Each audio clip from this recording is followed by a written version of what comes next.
Thanks for joining us. This morning is Project Valiant news conference.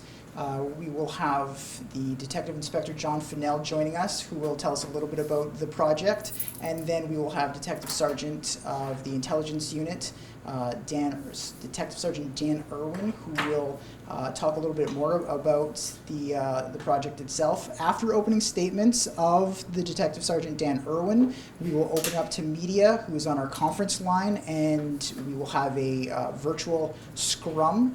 And thanks again for joining us. And I believe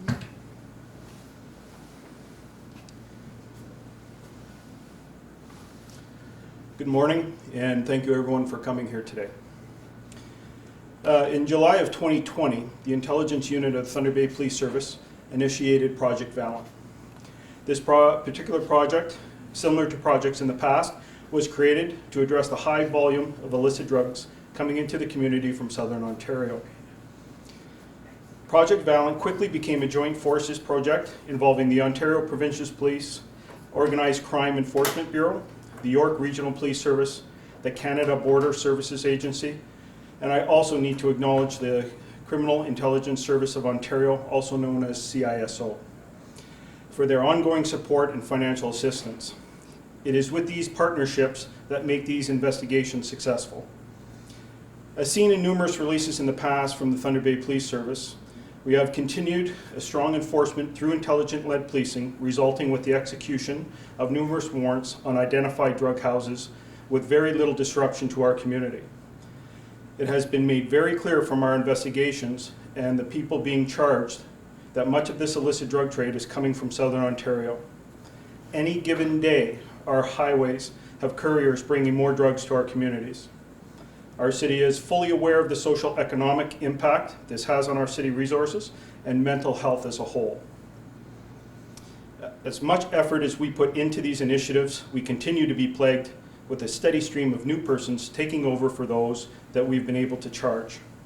Our gang and gun problem is real, and it needs to be taken very seriously by our legal system and our governments. To speak specifically about Project Valiant, I would like to acknowledge all of our officers from our service and our sister agencies for their tireless effort and countless hours in attempts to eradicate this issue. Detective Sergeant Dan Irwin was the project lead, and he and his team continue to deal with the remnants of this project that is likely to last years as these charges make their way through the courts, all while continuing with new efforts and their continued investigations. This project led, to the numerous search warrants being executed in different jurisdictions within our province, from Northwestern Ontario to Southern Ontario. These warrants led to a significant seizure of, and as we have shared with you in a media release, 11.9 kilograms of fentanyl, 1.55 kilograms of cocaine in either the powder or the crack form, over 4,000 pills of fentanyl, and what we refer to as fake oxycodone. 846 packages of cannabis edibles that I need to acknowledge that it is for the black market. These are not the legal version. 8 capsules of hydromorphone. Also, numerous weapons and firearms were also seized.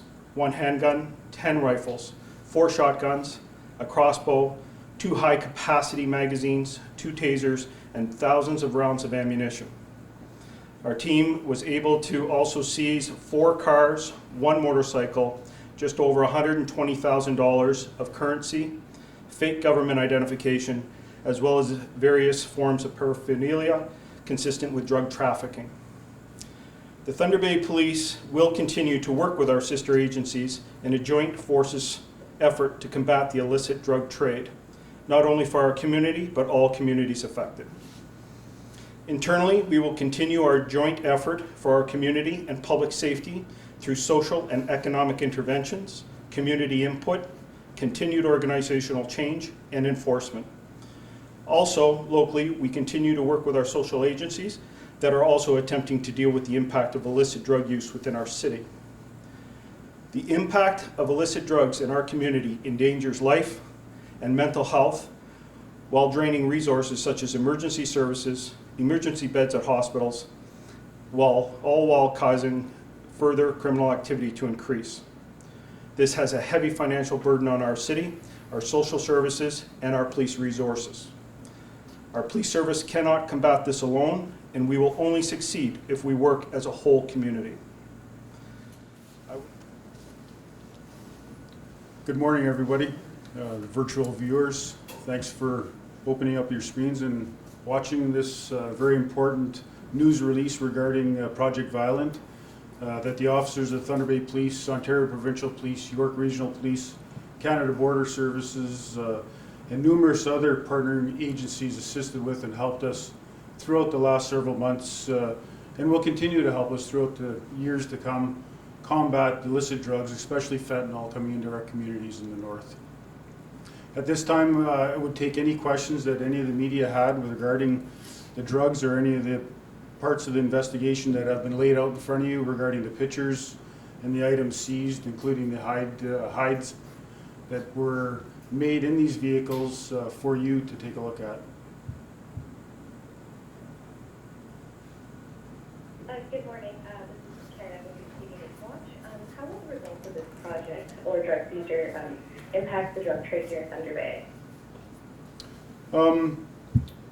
It makes an impact at the beginning, but like Detective Inspector Fentanyl advised, had said, as soon as we make arrests, unfortunately the highways and the plains are full and individuals coming from the south attend back and continue to sell fentanyl, cocaine, crack cocaine, and various other drugs.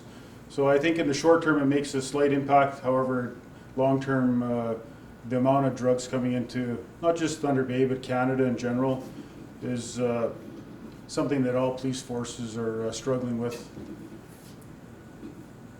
And how many search warrants were executed along in Thunder Bay?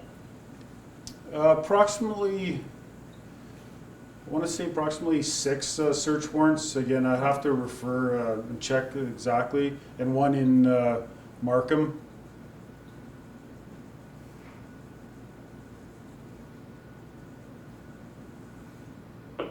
Hi, this is Jeff with Country 105 in the Bay. Hello, Jeff. You touched on frustration of these people being let out again, if I think I heard that correctly. There's a lot of frustration amongst people with the revolving door of what people see. How can you get to the justice system to straighten this out so these people aren't let out again?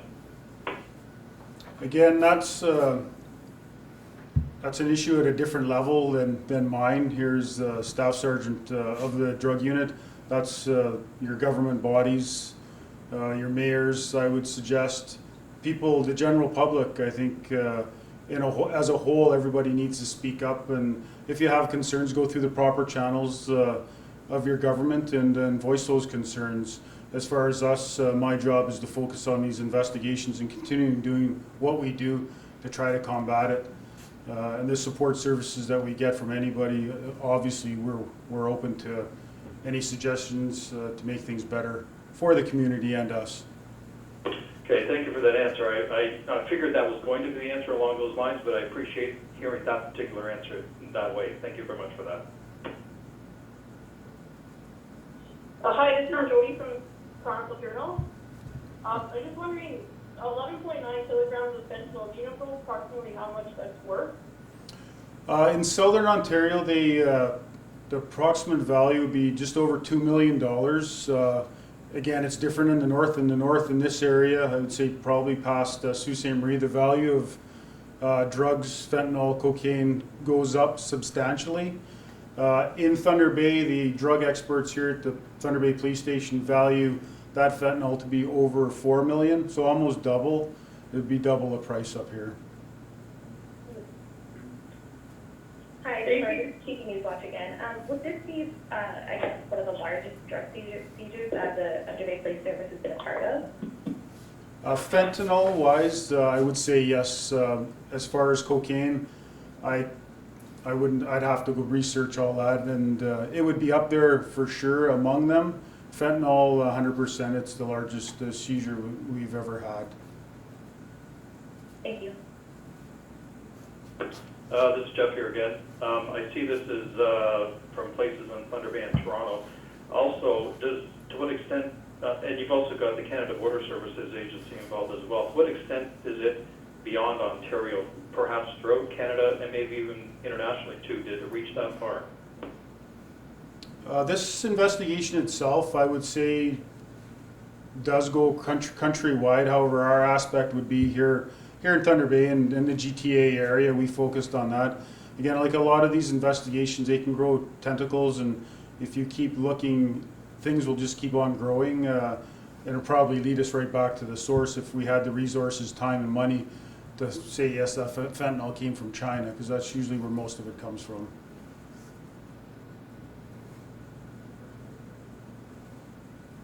Aidan McRae, TVT News. For one of the videos that was sent out along with the media release with a couple of photos and whatnot, I was just a little bit confused on what the video itself was actually showing. It looks like it's inside of a car. I was just hoping to get a little more context behind what that video was entailing.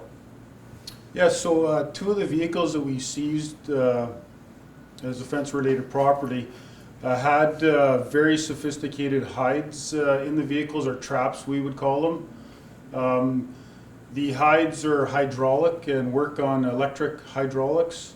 That hide itself is behind, would be behind the airbag on the dash. Again, is very sophisticated to the average person. You would never know it's there. It works on electronics. You would have to hit a couple buttons and the hide would actually hydraulically open. And it's common for individuals in the drug trade to use these hides to hide their illicit drugs or currency or the firearms. And just to follow up, what if maybe there's one thing that the police service will learn from this investigation that can carry into other investigations similar to this going forward? What would that be?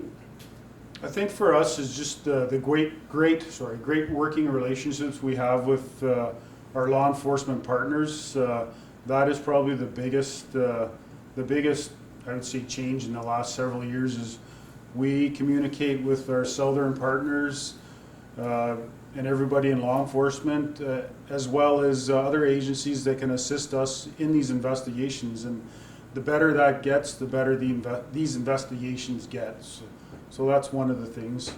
And we're always learning. I think everybody is aware that policing is always changing, and anything that we get that can help us, we put it in our toolbox and continue on.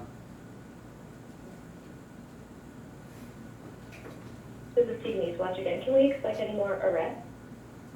At this time, not right now, but there is, as Detective Inspector Fentanyl had said, there's still follow-ups and there's ongoing, I call it loose ends, to finish with this investigation.